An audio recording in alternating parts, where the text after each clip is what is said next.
Let's continue then with our conversation with political analyst Xolani Dube. I do hope that we do have you on a better line there, sir. Very good afternoon to you once again, and thanks indeed for availing yourself. No, thanks a lot, Flo. Sorry about that glitches that happened. No stress. So we're talking about your analysis really on what's currently taking place in Nkandla. I mean, there's so many parts to this whole situation. I mean, it's the political part, it's the legal part. I mean, there's really a lot that's happening at this time. But no doubt you've had time to observe, and being in the province of KZN, you certainly would understand the kind of tensions and what people are really saying on the streets about what's currently happening in Nkandla. Take us through what your analysis of what is happening is.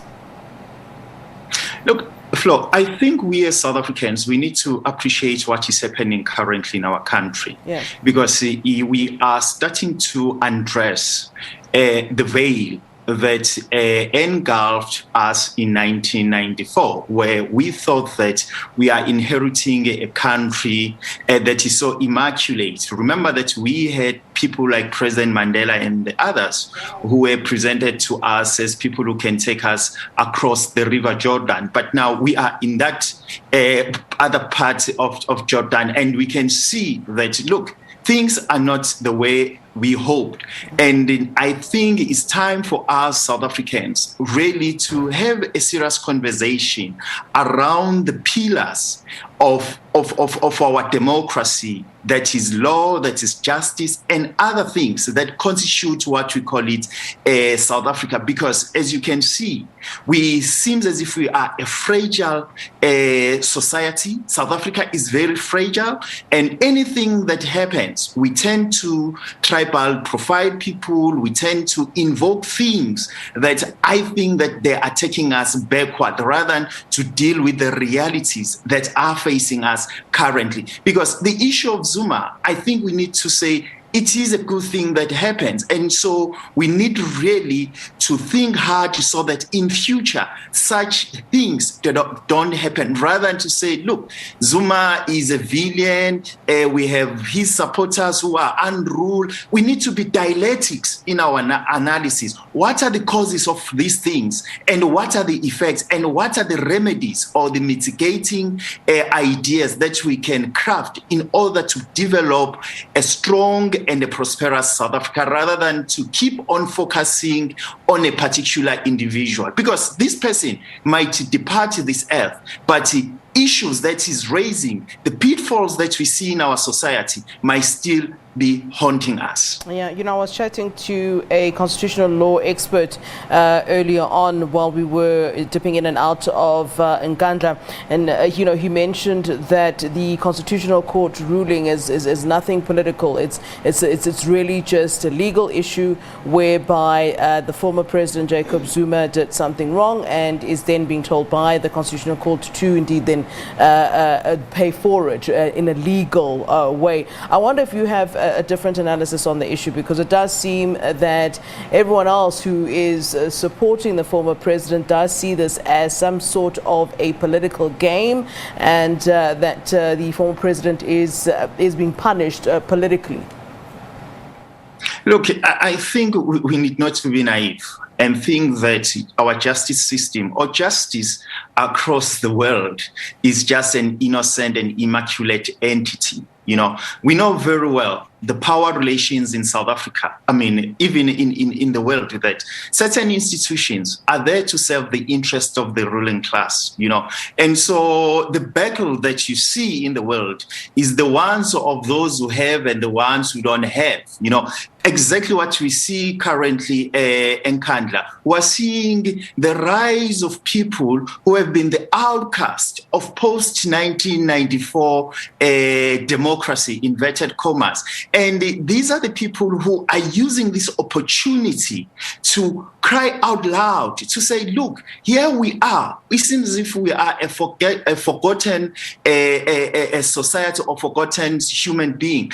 It is our role as South Africans to extend an olive branch and to ask ourselves that if really 1994 transition was an honest and a humane one. Why we have this kind of people who keep on crying, who go out and burn what you call it, socially buildings and so forth.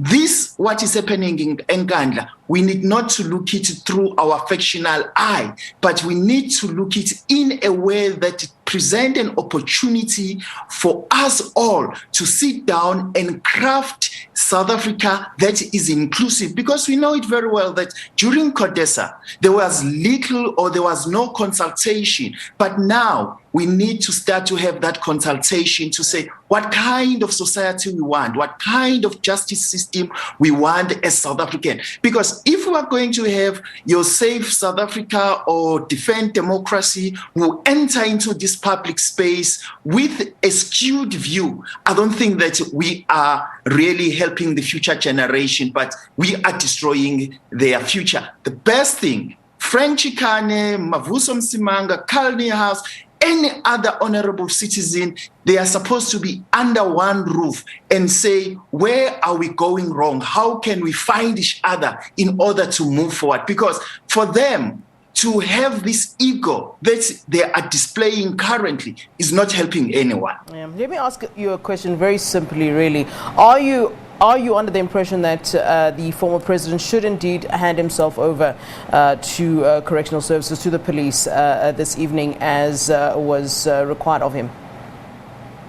Look, when you listen to him, and also when you listen to Zondo, you can see that this is ego issues, and and these ego issues, they are deeper than we as South African can simply comprehend.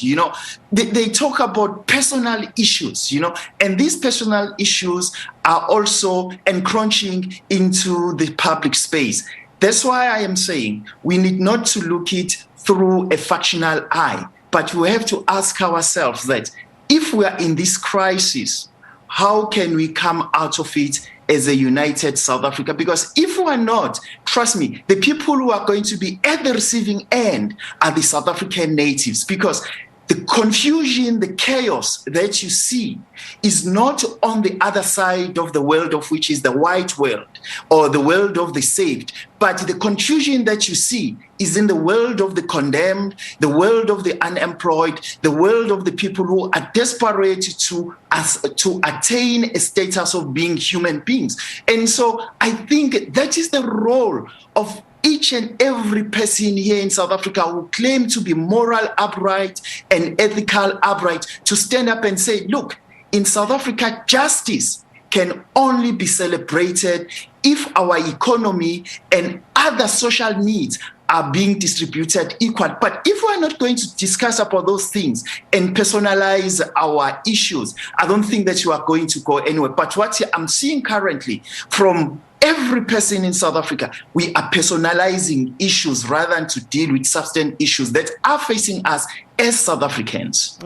Let's talk about the NEC, the members that have been deployed, that were deployed to Nkandla. We saw, of course, Minister Lindiwe Sisulu being one of them there that are deployed. I mean, we obviously haven't been told what was said in there, what they were really there for, other than to speak to the former president. I mean, what are your thoughts about what took place in those meetings? What would those NEC members have to say to the former president about whether or not he takes himself to the police or not? Look, it's such a very confusing, and for some of us, we ask ourselves, where is the president of the country? Where is the president of the ANC? Because as we know that he's outside the country, he's attending some very important issues. But I think that if we have a leader in this country, it was time for that particular leader to rise and try to give an understanding of what is happening in our country. Remember, during in 1994, when Chris Hani was being assassinated, South African leaders rose to an occasion and they gave us a directive and they united South Africans. But this time, we don't see those leaders. That's the question. Where are these leaders? And if ANC claim to be the leader of society, look what is happening. look what is happening around us, definitely is not the leader of society. If the president of the ANC can't go to Nkandla and be listened by people that he claimed to lead, that is a serious crisis. Mandela, he was crisscrossing South Africa, even during the times of violence in KwaZulu-Natal. Mandela would go there and sit down and negotiate with all the parties that were at war. We need that kind of a leader. What we see in our country, there is a vacuum. Why there is a vacuum? Because the business people have become the one who are leading our society. And the business people, they don't have any humanic interest in any society. Their interest is profit and nothing else. And so if we are going to hand over our governance to the business people, we are going to kill each other, because those people, they are heartless. Their interest is only money. ANC, as we know it, is an organization that was based on humanity. And so we need to see that humanity prevail in the ANC rather than this spectacle, rather than this weight that they are throwing at each other. We need leaders in our society. There is a serious vacuum that is existing. All right, Mr. Xolani Dube, thank you so much, as always, for availing yourself to SABC News. Thanks a lot, Flo, as well as to the listeners and viewers at home. Take care. All right, that is Xolani Dube, political analyst. They're weighing in on what's currently happening and unfolding in Nkandla, in KwaZulu-Natal. We'll certainly be taking you right back there should we have more for you from that side. Our reporters are indeed on the ground for us. Well,